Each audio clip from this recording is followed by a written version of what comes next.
Cuando hablamos de la hermenéutica nos referíamos a las reglas y las normas que van a regir todo nuestro sistema interpretativo, nuestro proceso de estudio.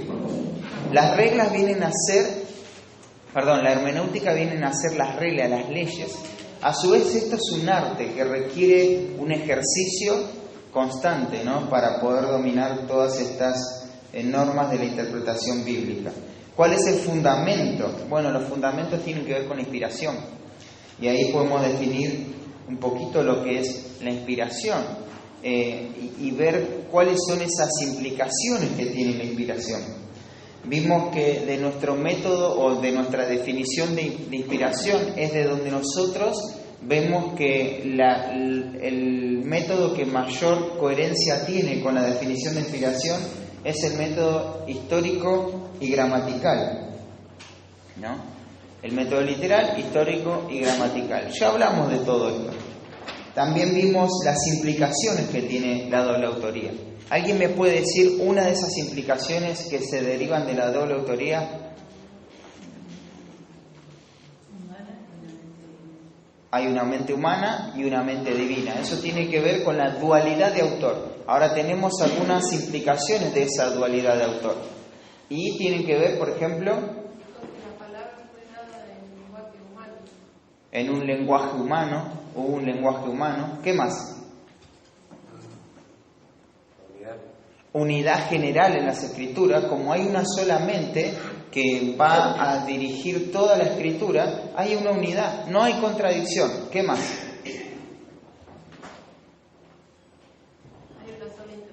Hay una sola intención, y es la intención que el autor original le quiso dar y cómo se dirigió a los destinatarios originales. Una sola intención. ¿Qué más?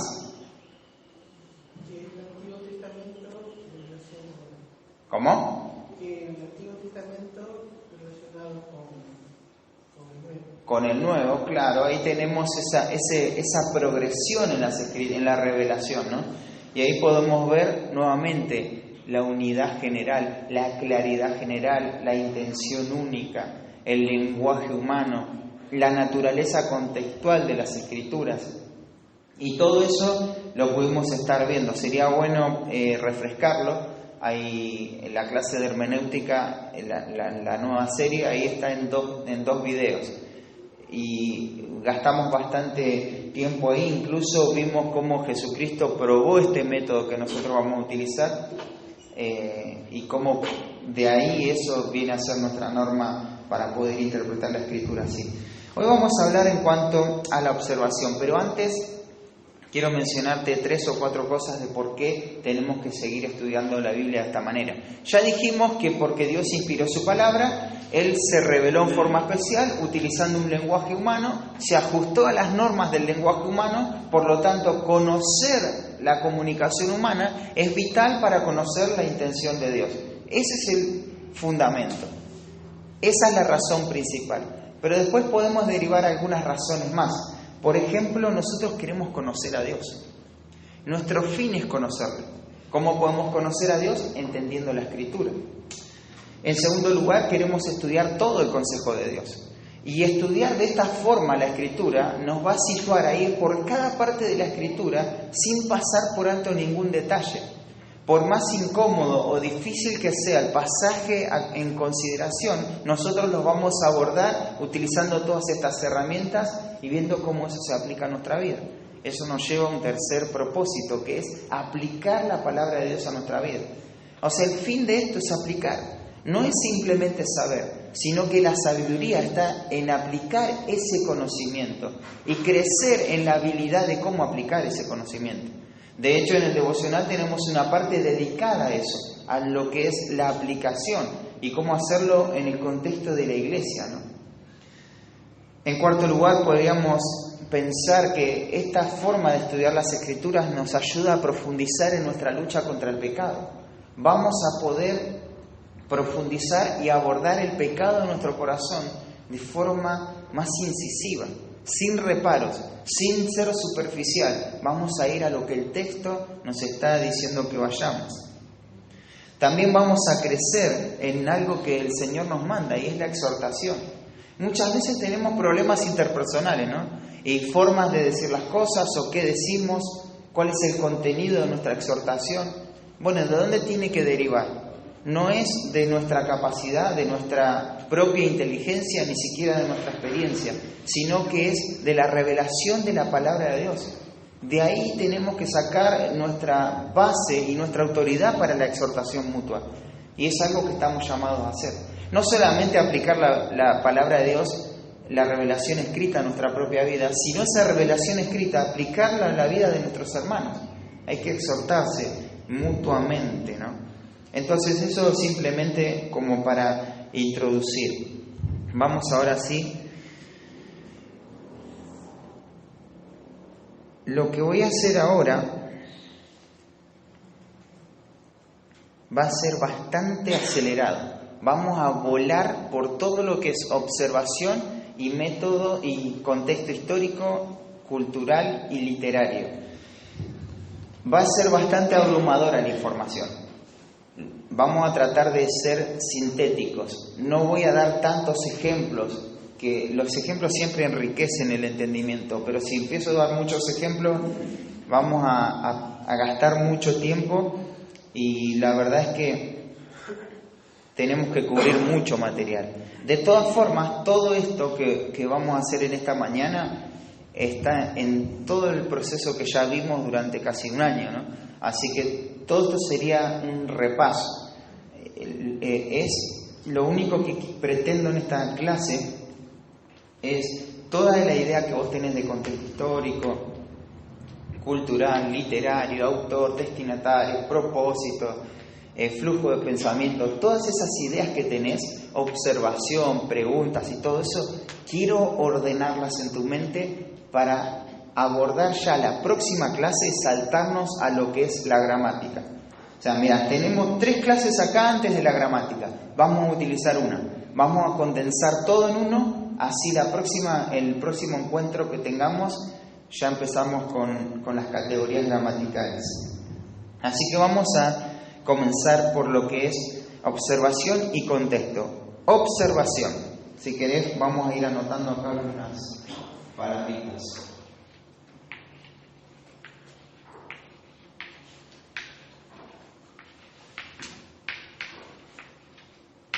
Está mojada la tiza, así que se va a ir aclarando.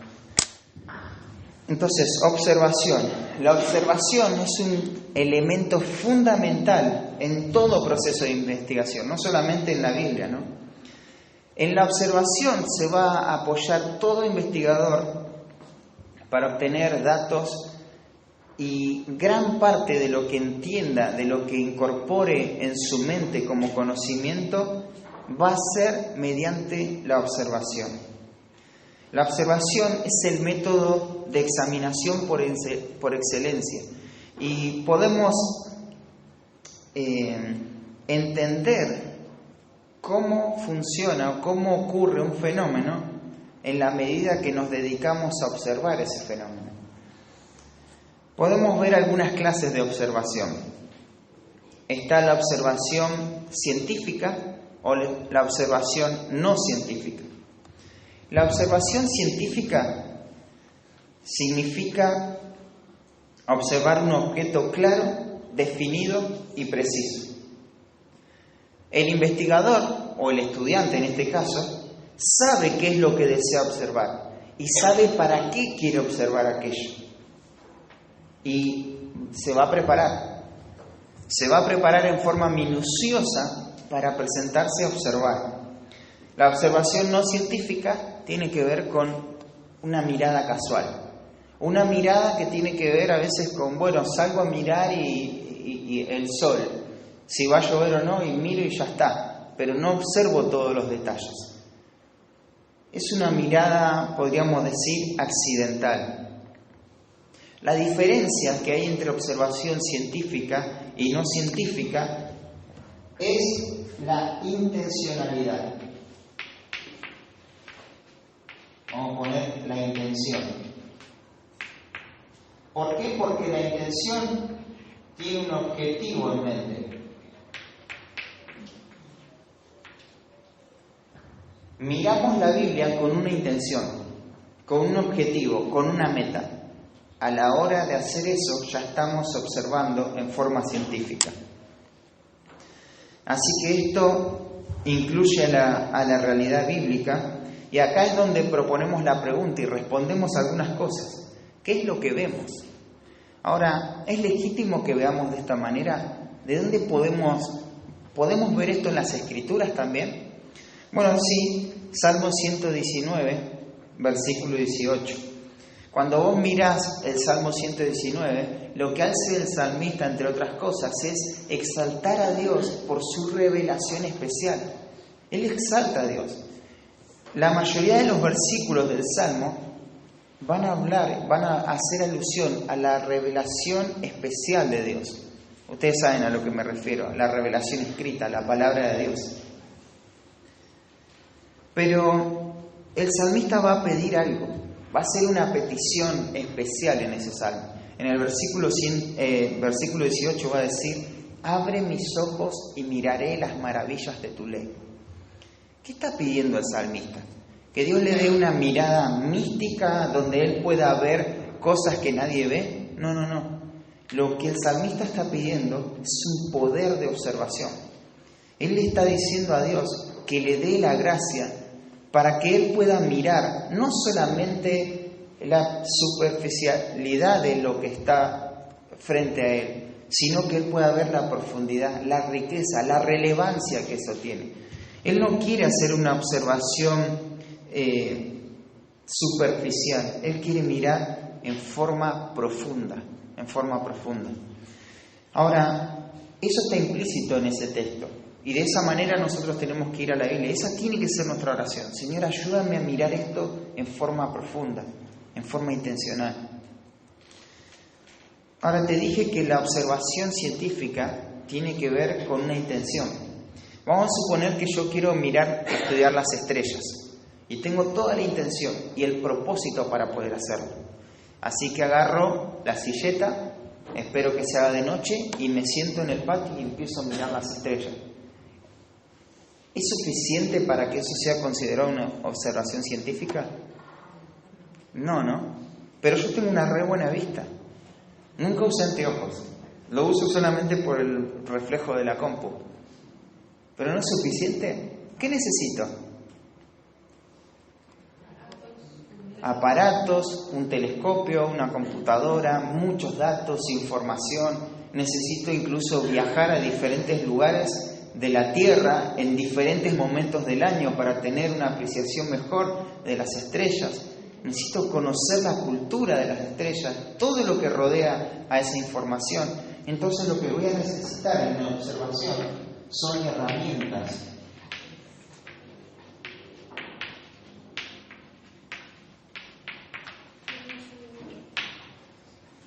Necesito herramientas para poder observar bien. Sin las herramientas, mi observación va a ser limitada. Mira, vos me decís: pero yo estoy mucho tiempo meditando en las Escrituras. Gasto mucho tiempo, me levanto a las 2 de la mañana. Exagerando. No, me levanto muy temprano en la mañana y me dedico a orar ahí y a leer y releer y todo. Es como lo que yo te dije hace un ratito, tiene un valor, hay una intención ahí, pero me faltan las herramientas, porque es como que yo me subo al techo de mi casa y quiera ver todas las estrellas. Ya estoy en un lugar que hay luz, en una ciudad, no es una re ciudad, pero es una ciudad igual. Entonces, ya le erré ahí, porque me están faltando las herramientas. Y lo mismo pasa con las Escrituras. ¿Cuáles son las herramientas que tenemos que tener en cuenta a la hora de estudiar la Escritura? Tienen que ver con herramientas históricas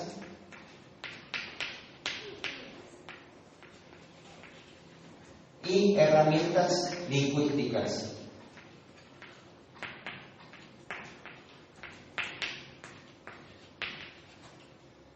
Entonces, estas dos herramientas son indispensables a la hora de observar la Escritura. Tengo que tener en cuenta la historia en que pueda dar la Escritura, y tengo que tener en cuenta las reglas del lenguaje, la lengua, el idioma. Vamos a profundizar en la parte de contexto.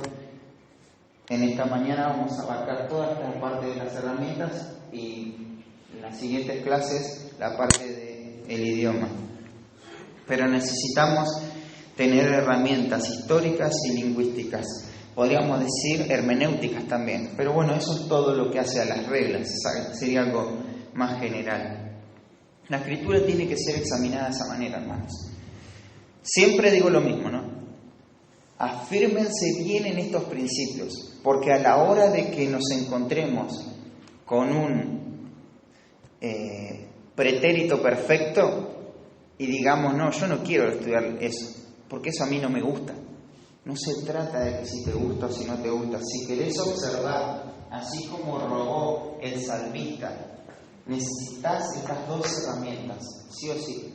No podemos escapar a eso. Necesitamos conocer estas herramientas para tener una observación con mayor precisión. Todo esto va a aumentar la precisión.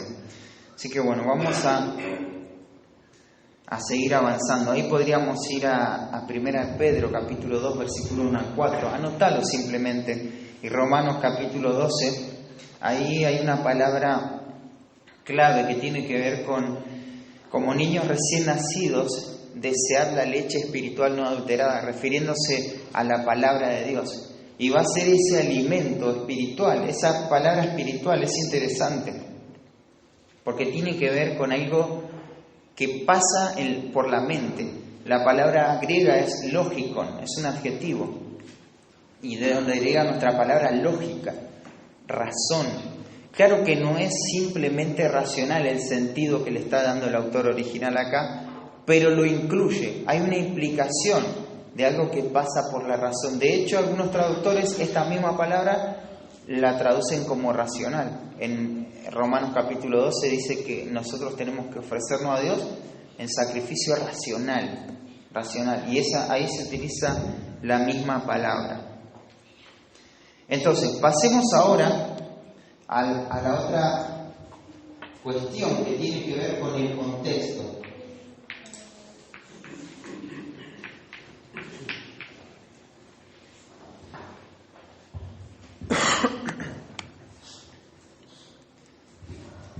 Tenemos que entender algo. Cada sección del Nuevo Testamento no está ordenada en forma mecánica, sino que está ordenada en forma orgánica. ¿Cuál es la diferencia entre una y la otra? Que la forma orgánica tiene vida, no podés desprenderla, es totalmente dependiente una de la otra. No te puedo sacar el corazón, que es un órgano vital, y seguir viviendo. Pero te puedes sacar los anteojos, porque eso ya hace una función más mecánica. Entonces, el Nuevo Testamento está organizado de esa forma, de manera orgánica, y está todo conectado entre sí. Eso es contexto. Tenemos entonces contextos históricos, contextos literarios, contextos culturales. Todo eso necesitamos analizar cuando nos encontramos frente a un pasaje. ¿Cuál es su contexto histórico, contexto literario, contexto cultural? Entonces lo vamos a anotar acá. El contexto, vamos a comenzar con el contexto histórico.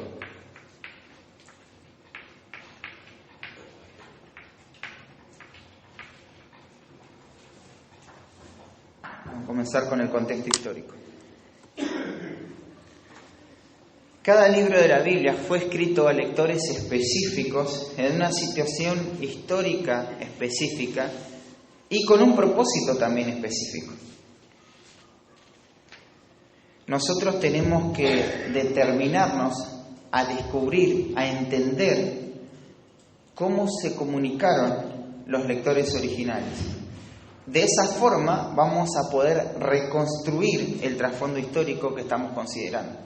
La palabra clave acá es reconstruir. Tenemos que reconstruir la historia acá. ¿Por qué? Porque la intención no es ver cómo yo puedo adaptar las palabras que se están diciendo a mi propio contexto. Que eso es el 90% de las personas que se acercan a la Biblia, tratan de adaptar la Biblia a su propio contexto. Pero es al revés. nosotros tenemos que transportarnos al contexto histórico de aquel tiempo para poder entender qué se está diciendo ahí. Un escritor cristiano lo dijo de la siguiente manera: en la medida en que nosotros nos transportemos a la situación histórica de los escritores de la Biblia y nos desvinculamos de nuestras propias culturas, en ese punto es cuando la exactitud en la interpretación bíblica aumenta. Ahora, hay algo más que necesitamos mencionar. ¿Y cuál es la necesidad del trasfondo histórico? En primer lugar, ganar sentido en la comunicación. Queremos ganar sentido en la comunicación. Otra necesidad es que, porque la escritura fluye como un documento histórico, está enraizado en la historia. Es historia esto. Necesitamos y debemos entender cuál es ese contexto de los antecedentes que se están mencionando acá. Y eso nos va a dar mayor precisión. Ahora, ¿cómo nosotros podemos construir ese contexto histórico? Bueno, en primer lugar tenemos la Biblia.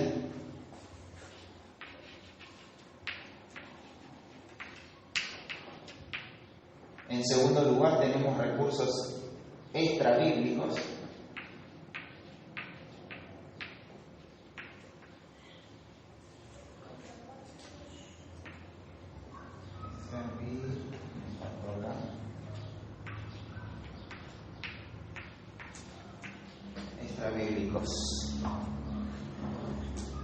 Y podríamos pensar, si quieren anotarlo ahí, tenemos un objetivo en mente.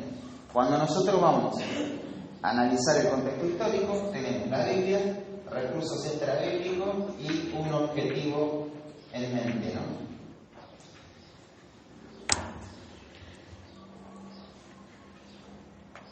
¿Y cuál es ese objetivo? Nuevamente, es conocer las circunstancias que ocasionaron la redacción del libro. Estas circunstancias van a tener que ver básicamente, y lo voy a mencionar varias veces, con el escritor y con sus lectores. En esta parte del estudio, hermano, es cuando nos convertimos en lo que decíamos la última vez, en detectives. Ahora somos detectives. Y imagínate esta escena. Cuando un detective llega ahí a la escena del crimen, ¿qué hace? Busca todas las pistas. ¿Para qué?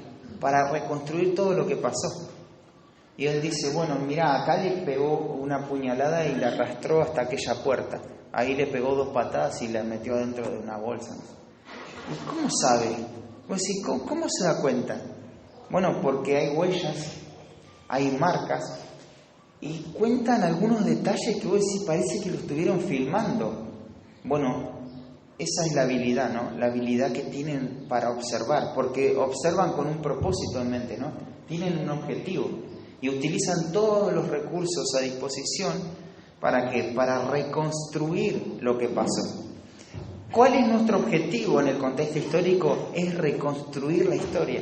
Queremos reconstruirla. Y podemos ver algunas áreas a las que este contexto histórico van a aludir. Y tiene que ver con el autor bíblico, tiene que ver con la audiencia original y las circunstancias históricas.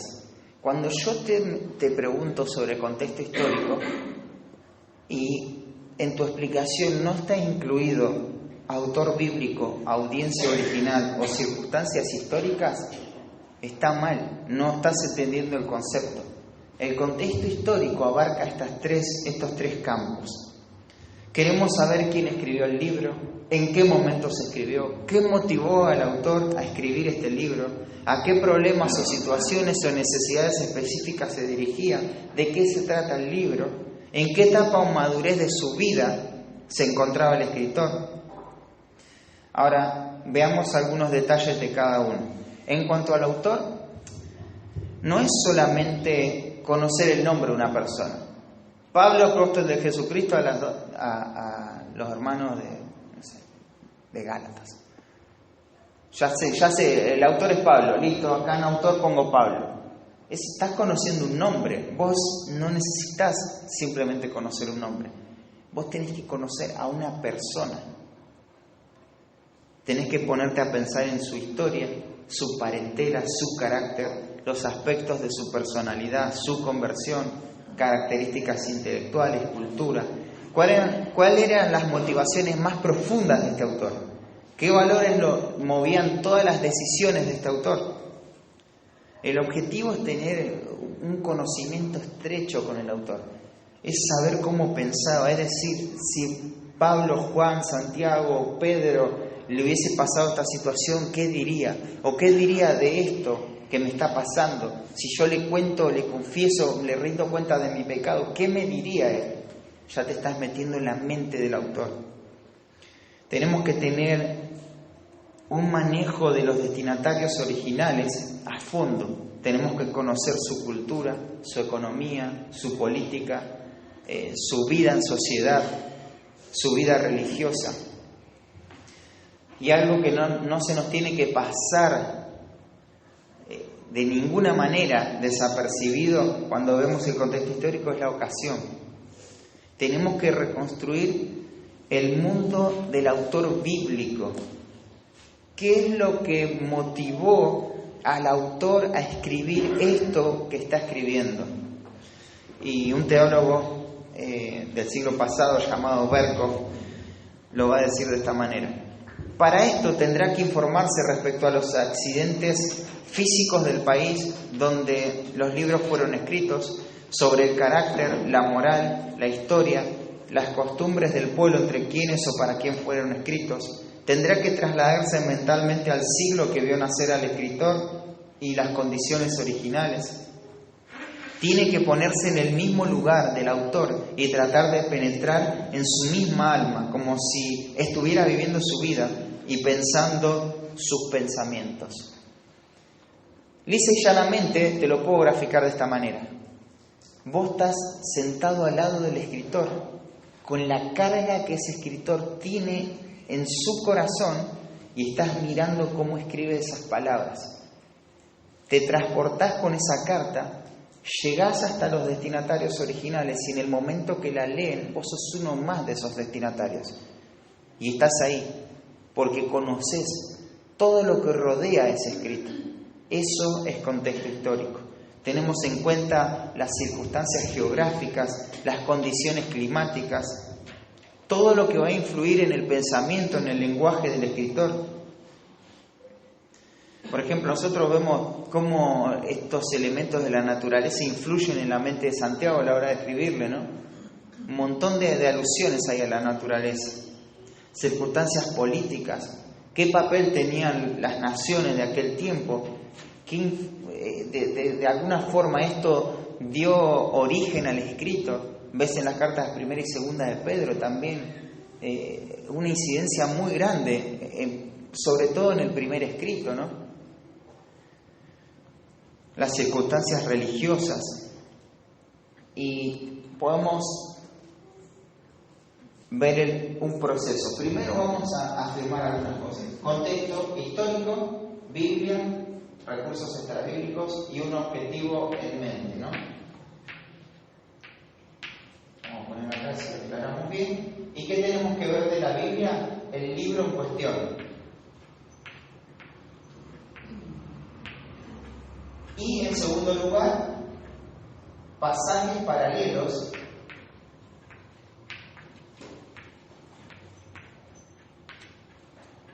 que tratan acerca del libro que estamos estudiando. Ahora vamos a ampliar un poquito más sobre cada uno de estos detalles. Pero vamos ahora al proceso. Contexto histórico, y acá vamos a poner proceso. ¿Cómo hacemos este proceso? Porque disparé un montón de ideas, pero ¿cómo se lleva adelante un proceso de reconstrucción del contexto histórico? Primero que nada, lectura. Vamos a poner acá.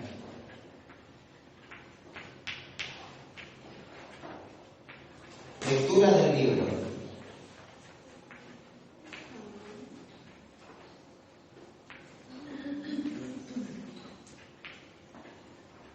lectura del libro, hay que leer. Para reconstruir el trasfondo histórico de la Biblia no hay ningún sustituto. Hay que leer la Biblia. Es lo que tenemos que hacer. ¿Qué tenemos que leer? Ese libro que vamos a estar estudiando. Por ejemplo, ¿queremos estudiar la carta a los Efesios? Leer la carta de los Efesios. Una y otra vez, en forma repetitiva. Leer y leer la carta hasta que vayamos entendiendo los detalles de esa carta. Tenemos que buscar todas las pistas, así como el detective. Mirá, esto les escribe por tal razón. Acá deja ver sus emociones, cómo fluyen sus emociones. Acá está utilizando un recurso cultural. Entonces, en forma inductiva vas a ir reconstruyendo todas las circunstancias históricas que van a formar ese escrito.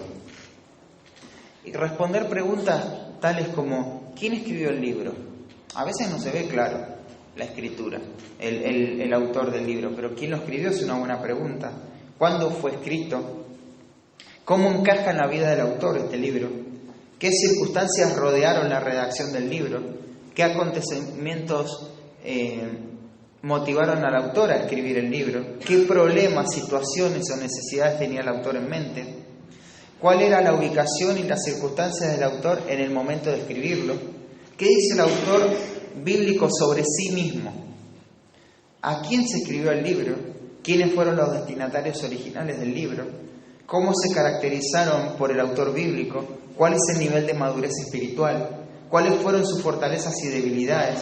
¿Qué tipo de relación tenía el autor bíblico con ellos? Hay que leer.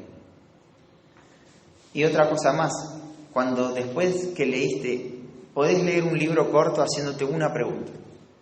Vamos a descubrir ahora todo en cuanto a la personalidad del autor. Todos los datos que pueda recopilar en esta primera lectura, voy a pensar en el autor y en su personalidad, en su carácter. Otra pregunta, otra lectura puedes hacerla pensando en los destinatarios. Pensá en los destinatarios. ¿Cuáles eran sus vicios, sus pecados, sus virtudes? Todos los destinatarios. Pensá en la ocasión de la carta, las circunstancias del escrito. Otra lectura puedes hacer decir, bueno, acá se menciona mucho a la política, mucho a los gobiernos. ¿Qué habrá tenido en mente el autor? Voy a leer todo el libro buscando esos datos en mente. Entonces, lo lees de esa manera. Otra cosa que tenés que leer o consultar en el proceso es pasajes paralelos.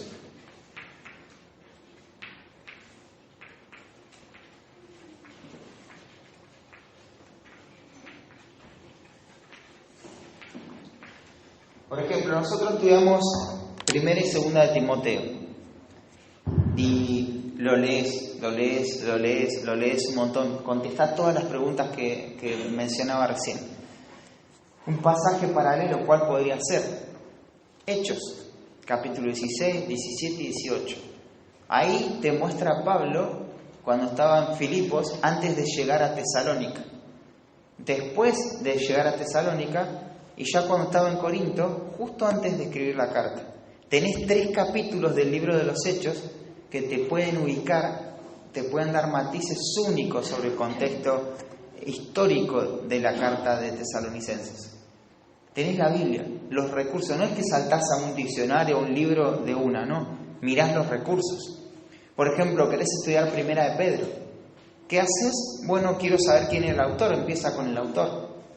¿Dónde podemos encontrar algo acerca de la vida de Pedro?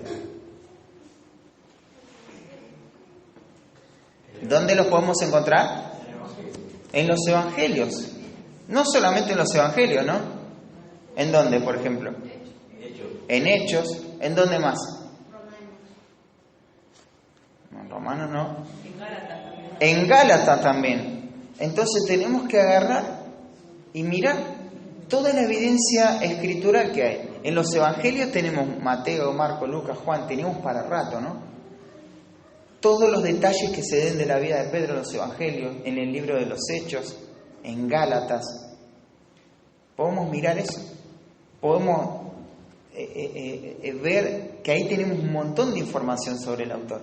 sobre Pablo. O por ejemplo, queremos estudiar la iglesia de Efesios, los destinatarios, los efesios, ¿no?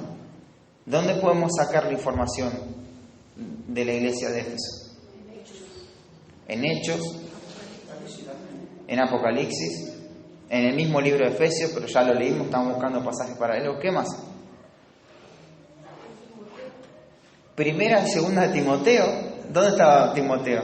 En Éfeso. Ya tenemos Efesios, primera y segunda de Timoteo, Apocalipsis, el libro de los Hechos, 5 libros. ¿Qué más? Incluso hasta podemos ver las epístolas de Juan, porque se escribe a Asia, y en esas iglesias de Asia Menor también estaba la iglesia de Éfeso. Así que parte de la cultura de los efesios la podemos ubicar ahí también. Ya tenemos sobrada información sobre eso, ¿no? En pasajes paralelos. Entonces, eso es lo que tenemos que hacer. En tercer lugar, construimos, o estamos en el proceso de cómo reconstruir el proceso del contexto histórico, son recursos extrabíblicos.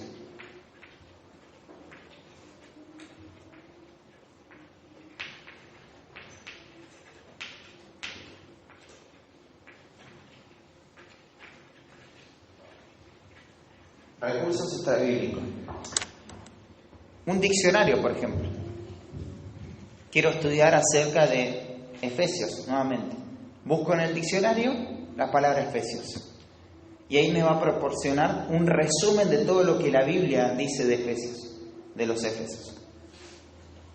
Me va a dar algunos datos culturales más, algo más de la ciudad de Éfeso.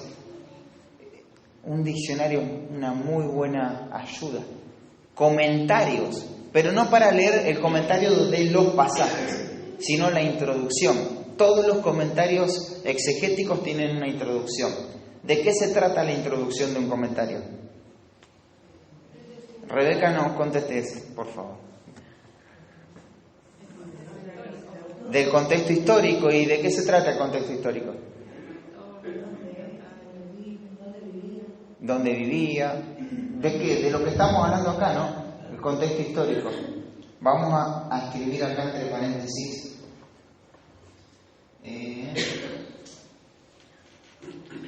Ya no entra más. Pero quiero que recuerden esto del contexto histórico. Esto es como una división importante. Y es, ¿qué hay que tener en cuenta a la hora de a quién hay que abordar cuando estudiamos el contexto histórico? En primer lugar, ¿cómo? Autor. En segundo lugar,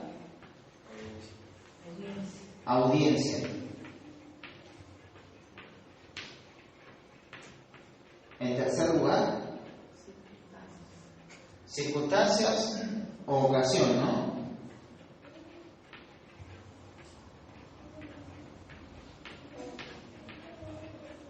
¿Circunstancias qué, Alberto?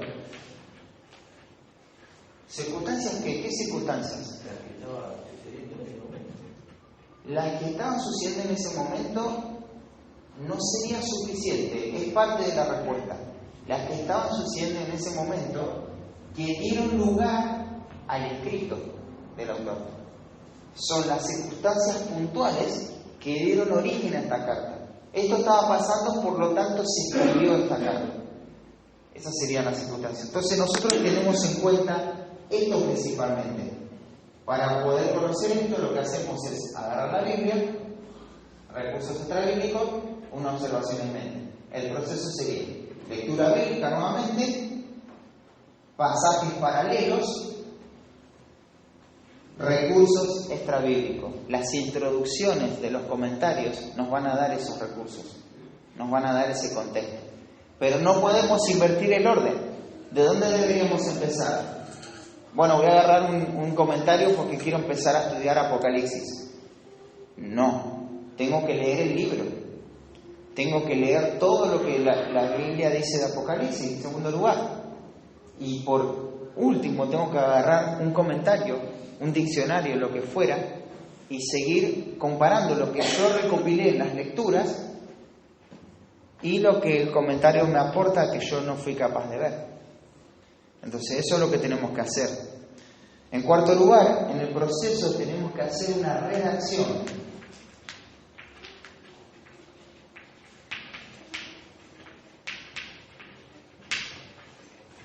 Claro, porque, bueno, ya lo leí todo, pero está todo acá en mi mente. No me voy a olvidar.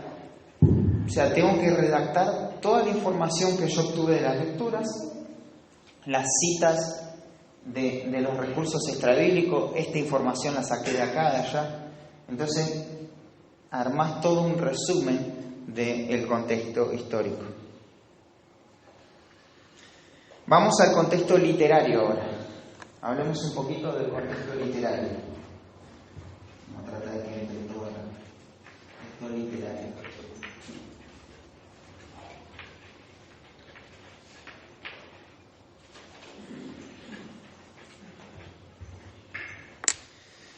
¿Qué es el contexto literario?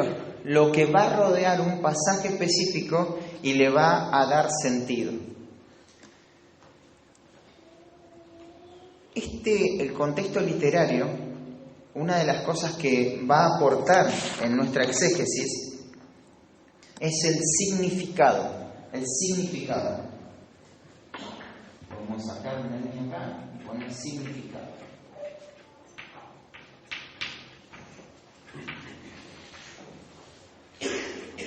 Lo que el pasaje significa es lo que significa dentro de su contexto literario. Dentro de su contexto literario.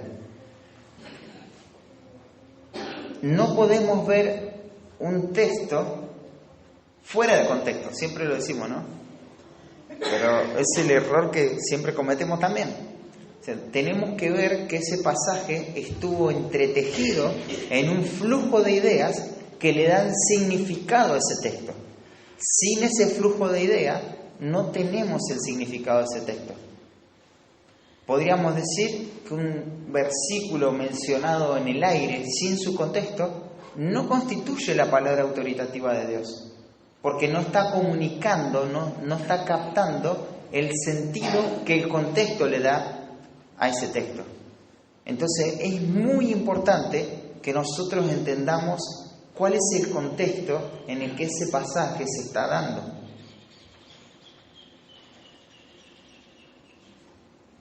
Uno escucha como expresiones como, bueno, si cree en el Señor Jesucristo y serás salvo tú y tu casa, ¿no?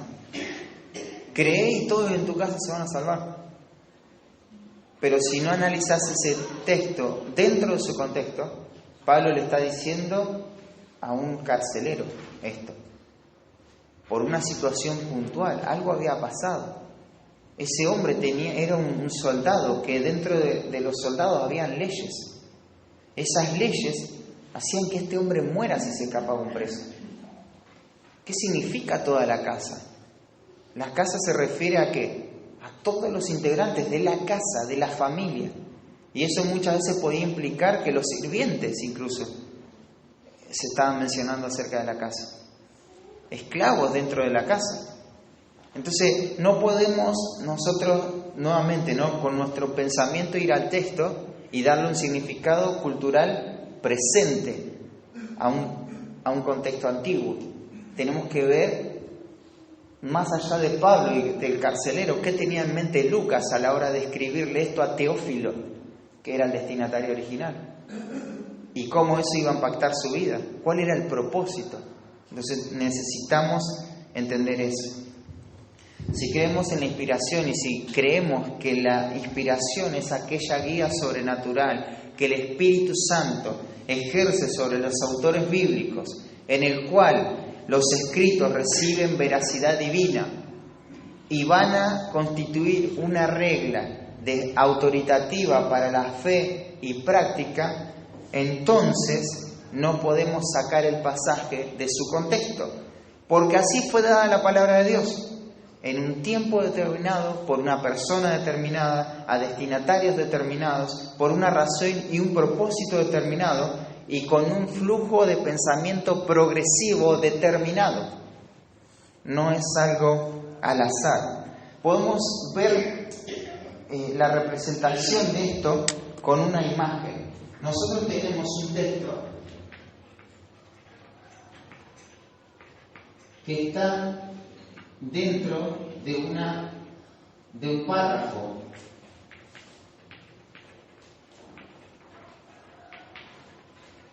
A su vez, ese párrafo está dentro de una sección. Y esa sección está dentro de un libro. Y ese libro está dentro de una Biblia, o de un Nuevo Testamento y una Biblia. Es un dibujo concéntrico. Es orgánico esto. Separás esto y perdés el sentido. Tenés que mirarlo así. Su contexto más cercano de un versículo es el párrafo al cual pertenece. Ese párrafo, el contexto más cercano, es la sección del libro. La sección del libro tiene que ver con todo el libro en particular. Y ese libro está ordenado en la Biblia de una forma temática, y tengo que entender el contexto temático. El Nuevo Testamento está ordenado. ¿Por qué estos libros hay Nuevo Testamento y Antiguo Testamento? Porque hay un flujo de ideas, de pensamientos, de situaciones. Entonces todo eso tengo que tener en mente a la hora de analizar el contexto literario. Versículo, oración, párrafo, sección, libro, Biblia. Podemos definirlo en forma sencilla. El contexto literario tiene que ver cómo una parte se relaciona con las demás partes y a su vez con el propósito del libro. ¿Ayuda eso? Cómo una parte en particular se relaciona con las demás partes que la rodean y cómo todas las partes entre sí se van a relacionar con el propósito del libro. ¿Sí? ¿Quién me puede decir esa misma definición?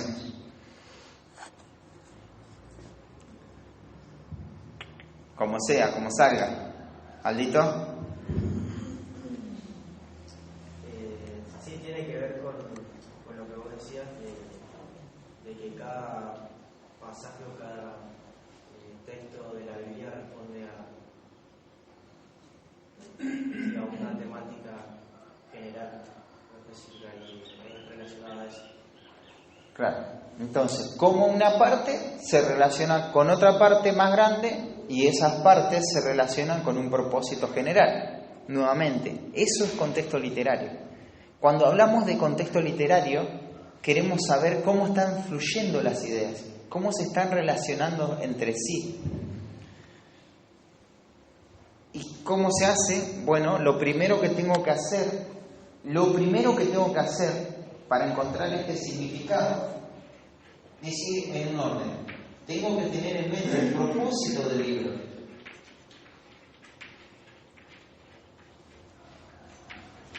¿Por qué tengo que tener en mente el propósito del libro?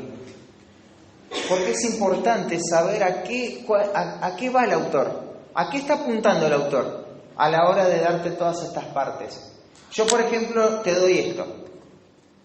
Te doy cerámica, te doy escombro, te doy una hormigonera, te doy cemento, te doy arena, te doy pastina. ¿A qué voy? ¿Vas a hacer un piso? No, voy a hacer un techo. Imposible, ¿no? Entonces, ¿el propósito cuál es? Hacer un piso. Y si te doy 1 kilo de harina y 6 huevos, más todo lo otro que te dije antes, voy a decir, acá hay algo que no encaja, ¿no? A no ser que me esté diciendo que me da una tortilla después de hacerme el contrapiso, y ya lo relacioné de esa manera. Pero vos ves que naturalmente eso no encaja y ya tenés que inventar cosas, ¿no? Entonces, eso es muchas veces lo que hacemos al no entender el contexto literario, es decir, este pasaje está hablando de, vamos a suponer, ¿no? Un ejemplo, está hablando, no sé, de cómo hacer una casa. Y este pasaje está hablando, y el siguiente está hablando de cómo lavar la ropa. O sea, nada que ver. O sea, hay un flujo de pensamiento, no se puede cambiar de tema de esa manera. Incluso nosotros, en nuestro propio lenguaje, Estamos hablando de algo y queremos cambiar de tema, ¿y qué decimos? Cambio de tema. Sí, pero ¿cómo lo decís? Ahí está la palabra, discúlpame o perdón que te cambio de tema. ¿Por qué pedís perdón? Porque estás haciendo algo que no se hace. Uno no cambia de tema. Uno no debe cambiar de tema así. El lenguaje normal no se cambia de tema. Y cuando hay una interrupción abrupta en el tema, hay un tono de decir, che, perdón, pero necesitamos ir a otra dirección. Porque el tema que nosotros estamos hablando va en esa dirección, pero ahora yo quiero ir en otra dirección. Entonces el autor bíblico tiene una dirección en mente y no va a cambiar. Va a cambiar en el proceso la forma de decirlo, pero él tiene esa dirección. Bueno, primero tenéis que saber a qué dirección va, a qué apunta. No, aquí este pasaje habla de,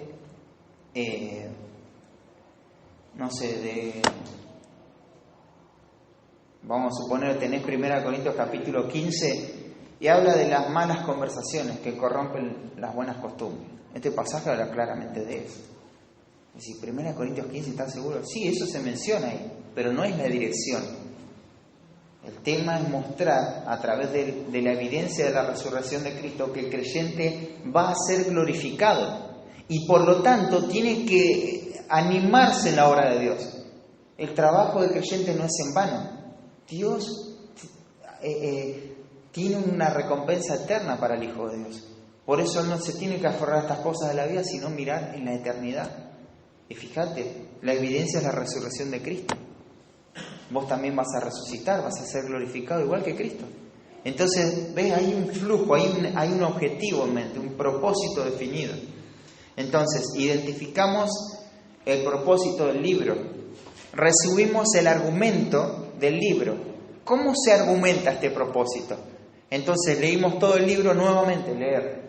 Ahora ya no pensamos en el contexto histórico, ahora estamos pensando en el contexto literario, pero volvemos a leer. ¿Y cuál es el argumento principal del autor?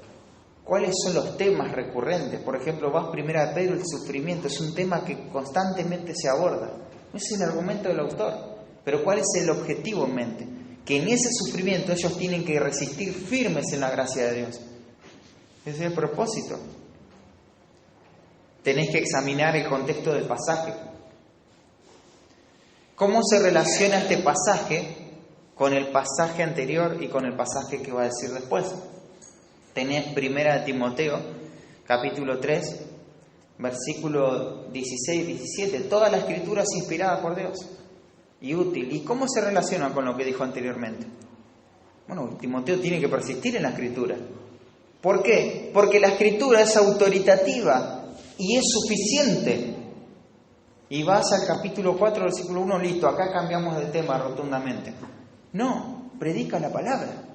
Te encarezco delante de Dios y del Señor Jesucristo, que juzgará a los vivos y a los muertos, que prediques la palabra. Claro, esa escritura en la que Timoteo tiene que persistir, porque es autoridad divina y es suficiente, la tiene que predicar a la iglesia.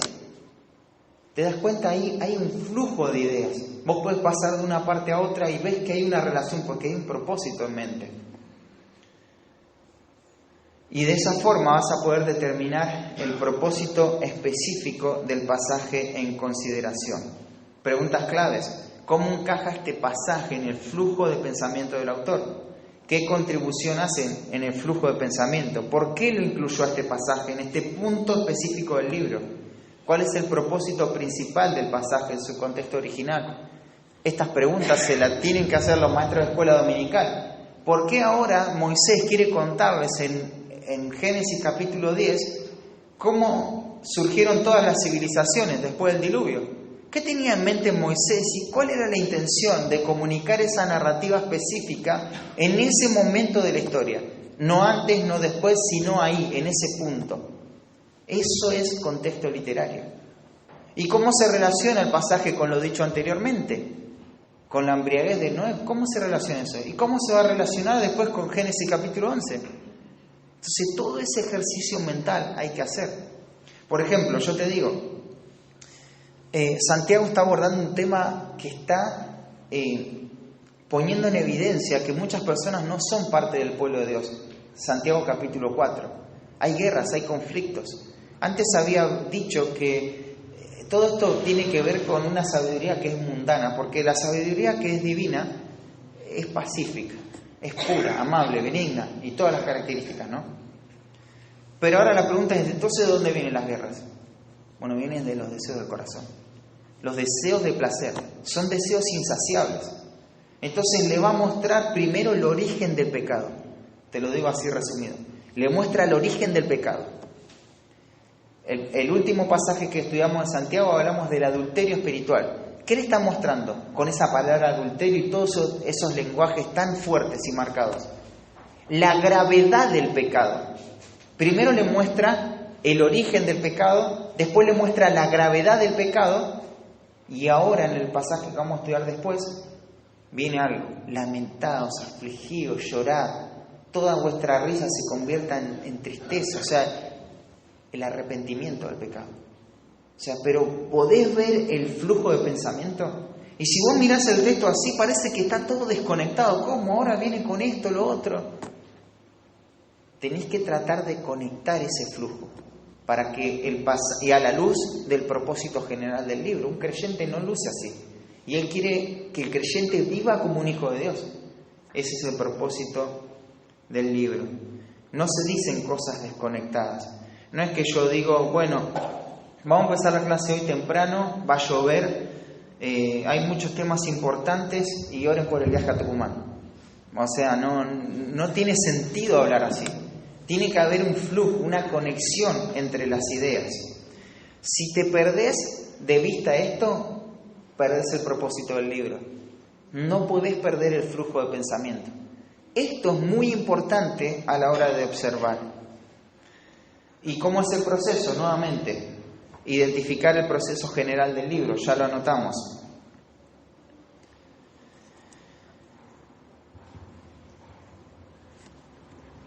Podemos adelantar algo más. Resumir el argumento específico del libro. ¿Y cómo se hace todo esto? ¿Cómo se hace para llegar al propósito y para resumir? Bueno, ¿cuál sería el proceso entonces? Otra vez otro proceso. Primero tenemos que ver si estamos frente a un libro.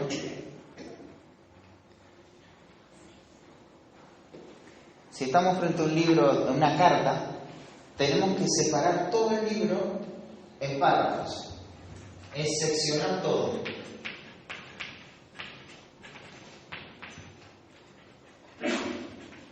En párrafos.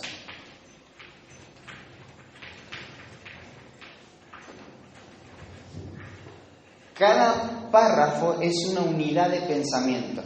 ¿Qué tenemos que hacer con cada párrafo? Se lo voy a decir, así ya podemos ir terminando.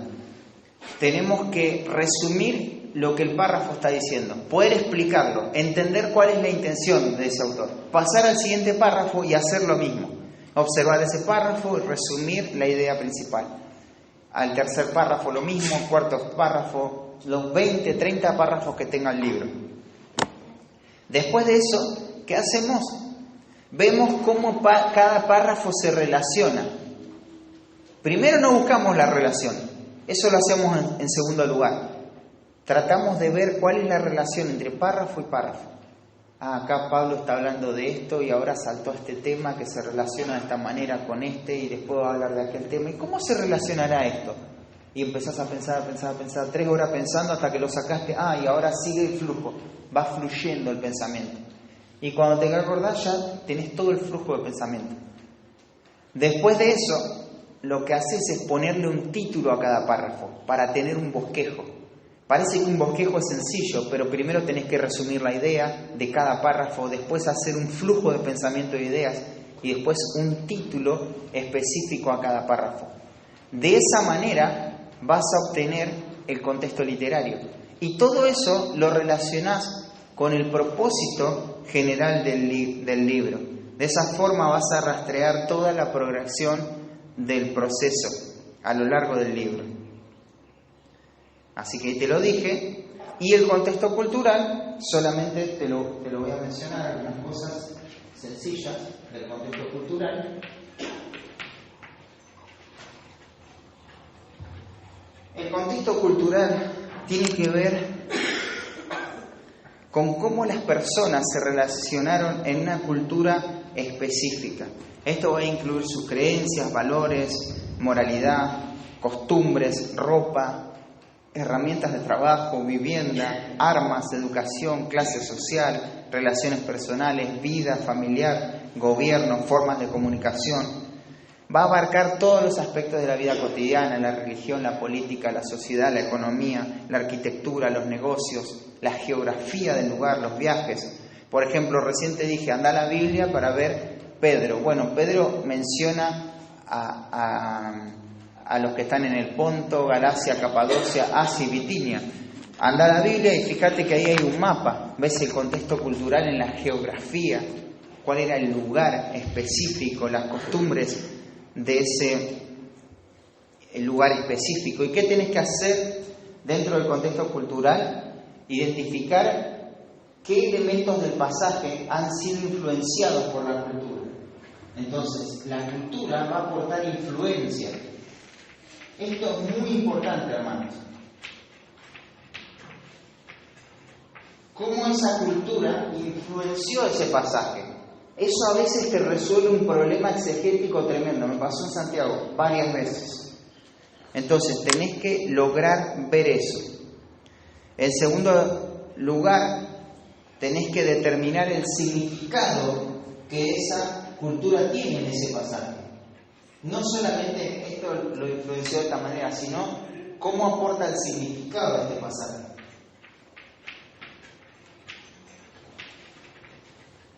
Entonces, significado.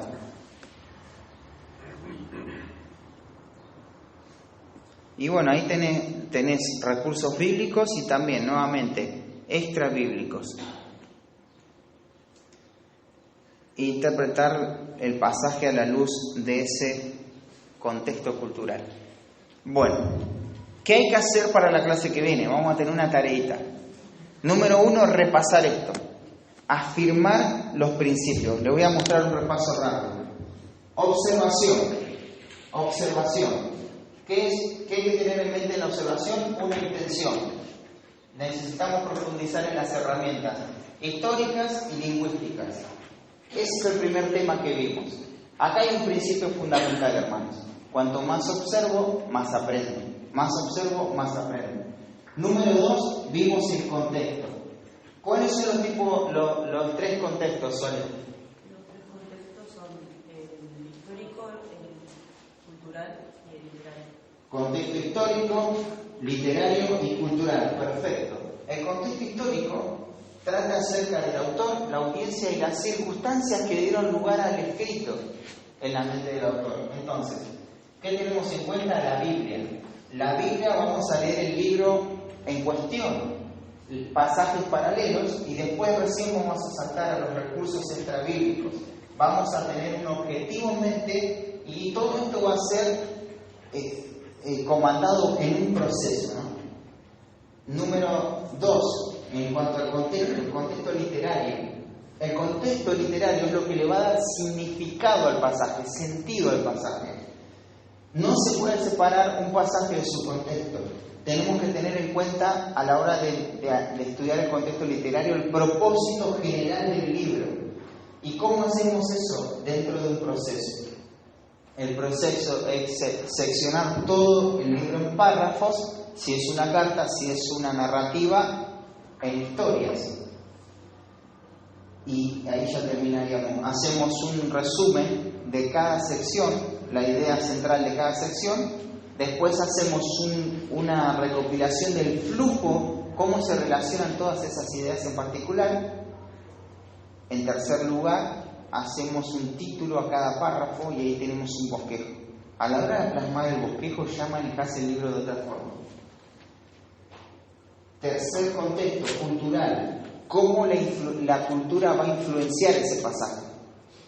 Cuando yo predico un pasaje, a vos no te interesa que yo te diga que Corinto tenía 2 puertos y trasladaban la mercadería de un lugar a otro con unos rodillos que pasaban.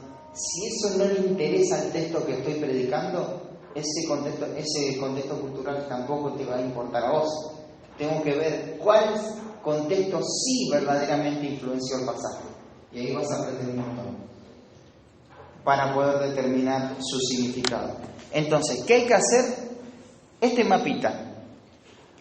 Hacé este mapa. Representa ese mapa en tu mente y en una hoja sobre todo. Y eso lo puedes hacer en forma individual. Segunda tarea, reunirse con otras personas, cuantas veces quieras, de acá a la próxima clase, y repasar todo lo que puedan sobre lo que vimos de los sustantivos, artículos y adjetivos. La próxima clase vamos a ver esas 3 categorías gramaticales en forma completa. O sea, quiero pasar rápido por las categorías gramaticales. Para eso necesitan venir preparados.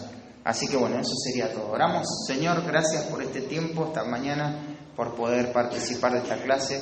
Ayúdanos, Padre, a que estas herramientas puedan ser de provecho para nuestro estudio personal en las Escrituras y seguir creciendo, Padre Santo. En el nombre de Cristo Jesús. Amén. No, sustantivo, artículo y adjetivo.